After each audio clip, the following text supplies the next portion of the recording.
இப்போ பார்த்தீங்கன்னா யூனிட் 8ல் மட்டும் நம்ம ஒரு 70 மார்க்குக்கு பப்ளிக் பேட்டர்னில் ஒரு கொஷின் பேப்பர் எடுத்திருக்கோம்.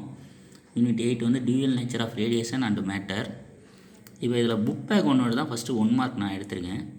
ஃபஸ்ட்டு ஒன்னோடு பார்த்தீங்கன்னா the wavelength of lambda e of the electron and lambda p of the photons of a same energy E are related by அப்படின்னு கேட்குறாங்க. அதுக்கு ஆன்சர் பார்த்தீங்க அப்படின்னா டி. ஓகேங்களா?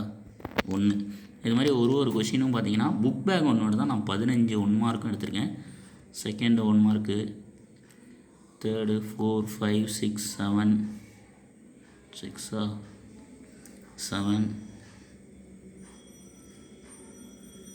8 7க்கு அப்புறம் 8 பார்த்தீங்கன்னா 2 radiation of with energies 0.9 and 3.3 respectively falling metallic sphere successfully. If the work function of metal 0.6 electron volt, the ratio of maximum speed of the emitted electron in the two cases. Answer நமக்கு இப்போ பார்த்தீங்கன்னா இதுக்கு B option வரும். 1:3. இது எல்லாமே உங்களுக்கு stops போட்டு காமிச்சிருப்பாங்க. புக் பேக் ஒன்று இருந்ததுனால இதை அப்படியே நீங்கள் பாருங்கள்.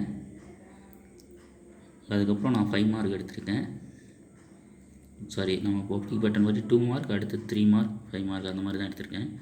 நான் மோஸ்ட்லி புக் பேக் ஒன்னோட எடுக்கிறதுக்கு காரணம் என்னென்னா, இப்போ லாஸ்ட்டு 2 செட்டெல்லாம் நீங்கள் பார்த்தீங்க அப்படின்னா